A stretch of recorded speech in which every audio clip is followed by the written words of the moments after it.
Bonjour à tous, on se retrouve aujourd'hui pour parler du problème 1 des Olympiades internationales mathématiques qui se sont déroulées il y a une semaine à Oslo. Et le problème 1, donc c'est le problème, on va dire, le moins difficile de la compétition, qui reste un problème assez difficile, mais qui est souvent un peu plus abordable. Donc on va passer sans plus attendre à l'énoncé. La Banque d'Oslo émet des pièces d'argent que l'on note A et de bronze que l'on note B. Et Morgane, elle possède donc N pièces d'argent et une pièce de bronze, donc autant de l'un que de l'autre. On va aligner les deux N pièces de gauche à droite dans un ordre arbitraire. Et on va donner une petite définition, c'est qu'on va définir ce que c'est qu'une chaîne. C'est des pièces consécutives qui sont faites du même métal, donc ou bronze ou argent. On va poser ensuite un entier K entre 1 et 2 N, et on va définir une opération que Morgane a effectuée. Elle identifie la plus grande chaîne qui contient la quatrième pièce en partant de la gauche. Donc elle regarde la quatrième pièce, elle regarde cette pièce-là. Elle va prendre la plus grande chaîne possible qui contient cette pièce. Et elle va les déplacer au début de la pile. Donc on va donner un petit exemple avec n égale 4 et k égale 4. Donc le processus, il parle ici de la configuration AA, BB, BA, BA. Donc ici, on regarde la quatrième pièce, donc ici qui est une pièce de bronze, et on va prendre l'ensemble des trois pièces de bronze qui contiennent cette pièce-là, et on va passer toutes ces pièces-là au début. Donc si on donne B, B, B, A, A, A, B, A. Et on recommence donc ici avec cette pièce d'argent et ce bloc-là, pour finalement les placer devant, et on recommence. Et là, on se rend compte qu'on a B, B, B, B et A, A, A, A. Et donc ici, on va avoir que des pièces de bronze, et à chaque fois, on va prendre cette quatrième pièce, on va remettre ce bloc-là devant, et on va juste pas toucher la configuration. La configuration ne va pas bouger. Donc la question maintenant et l'exercice, ce que nous demande l'exercice, c'est trouver tous les couples n et k, tels que 1 est plus petit que k est plus petit que 2n, de telle sorte à ce que, quel que soit l'ordre de départ, à un moment du processus, les n pièces de gauche sont toutes formées du même métal. Et je vous conseille de chercher l'exercice environ 1 heure. Bon, maintenant je vais passer à deux indications donc très bientôt. Je vais essayer d'en donner deux. Vous pouvez bien évidemment regarder une indication sans regarder la deuxième. Donc pour la première indication, je vais donner la réponse. La réponse, c'est que toute paire qui vérifie n plus petit que k plus petit que 2n moins partie entière de n sur 2 sont toutes les paires de l'énoncé. Je vais passer du coup dans quelques instants à la seconde indication. Et la seconde indication, ça va être de considérer le nombre de chaînes dans un paquet à un instant donné. On va passer maintenant à la solution de l'exercice. Comme annoncé, les paires qui vérifient l'énoncé, c'est-à-dire qu'on va se retrouver toujours avec les pièces d'un même métal euh, à l'avant ou à l'arrière, rien quoi. Sont les pièces, sont les paires de telle sorte à ce que n soit plus petit que k plus petit que 2n moins partie entière de n sur 2. Donc la première chose, c'est qu'on va donner un contre-exemple dès que k est strictement plus petit que n. Donc le contre-exemple, c'est qu'on va mettre n-1 pièce A, n pièce B et une pièce A à la fin. Donc ça, on se rend compte que la suite, elle n'est pas ordonnée, elle n'est pas rangée avec que des pièces A d'un côté et que des pièces B de l'autre. Et si k est plus petit que n, la kème pièce, elle va se trouver par ici. Et donc quand on va choisir cette kème pièce, on va juste choisir la chaîne constituée des n-1a et on va la remettre devant, c'est-à-dire à sa place. Donc en fait, on va juste pas bouger la configuration si k est strictement plus petit que n. Cette configuration, elle est donc pas ordonnée et elle va rester toujours la même, ce qui fournit un contre-exemple.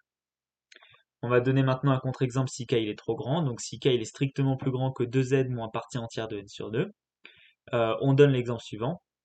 Donc on commence par donner partie supérieure de n sur 2 pièce A, puis partie supérieure de n sur 2 pièce B, puis partie inférieure de n sur 2 pièce A, puis partie inférieure de n sur 2 pièce B. Donc là, on se rend compte qu'on a toujours partie entière de n sur 2 plus partie supérieure de n sur 2 pièces, c'est-à-dire toujours n pièces de chaque métal. Et ici, par exemple, donc si k est strictement plus grand que 2n moins partie entière de n sur 2, k il va toujours se retrouver à prendre le dernier bloc et le ramener devant.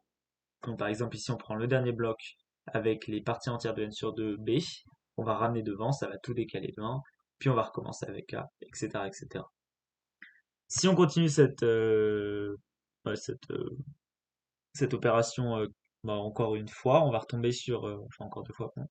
On va retomber sur la configuration de base, et donc on aura nécessairement bouclé, et on n'aura pas, enfin, on n'aura pas, on pourra pas retomber en séparant les deux métaux.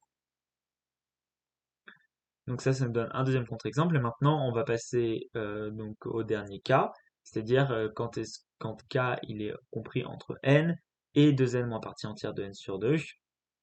Et pour ça, on va introduire un invariant. Le nombre d'invariants, ça va être le nombre de chaînes ici. Donc ici, on va avoir 4 chaînes. Ici, on a toujours 4 chaînes. Ici, on a toujours 4 chaînes. Et nous, ce qu'on voudrait montrer, c'est qu'en fait, on n'a que deux chaînes, une chaîne de bronze et une chaîne d'argent. Donc ça c'est notre définition. Donc la définition c'est le nombre de chaînes du paquet et on va essayer de montrer que cette chose-là c'est un monovariant. Donc tout d'abord c'est l'énoncé du lemme. Donc la première assertion du lemme c'est que i est un monovariant. Et en plus si i est strictement plus grand que 2 et si k il est compris entre n et 2n moins partie entière de n sur 2, alors i va décroître strictement au bout d'un certain temps. Pas forcément au bout d'une étape, mais au bout d'un certain nombre d'étapes. Il ne peut pas rester constant. Donc pourquoi est-ce que I c'est un monovariant déjà? C'est que juste quand on prend une chaîne, donc par exemple de pièces en bronze, bah, c'est entouré de pièces d'argent, ou pas, hein, peut-être il n'y a pas de pièces d'un côté, pas de pièces, ou pas de pièces de l'autre, mais ça change rien. Et quand on va passer devant, bah, on va jamais augmenter le nombre de chaînes. Éventuellement, par contre, on va le diminuer. Donc quand est-ce qu'on le diminue? On le diminue, il y a deux possibilités, ou bien il y a une chaîne en bronze au début. Dans ce cas-là, si on va avoir bronze ici et bronze au début, on va avoir deux chaînes qu'on va remettre en une. Ou bien, par exemple, si on a bronze, on va prendre une chaîne de bronze, hein, c'est toujours sans perte de généralité, et qu'on a une pièce, donc on a une chaîne d'argent ici, une chaîne d'argent ici, donc si elles sont pas vides, s'il y a des emplacements de pièces à côté, bah nécessairement ces deux chaînes, elles vont être collées ici pour former plus qu'une seule chaîne. Et donc dans ce cas-là, I décroît strictement. Donc si on veut que I ne décroisse pas strictement, il faut nécessairement qu'on prenne ou bien toujours la première chaîne ou bien toujours la dernière chaîne.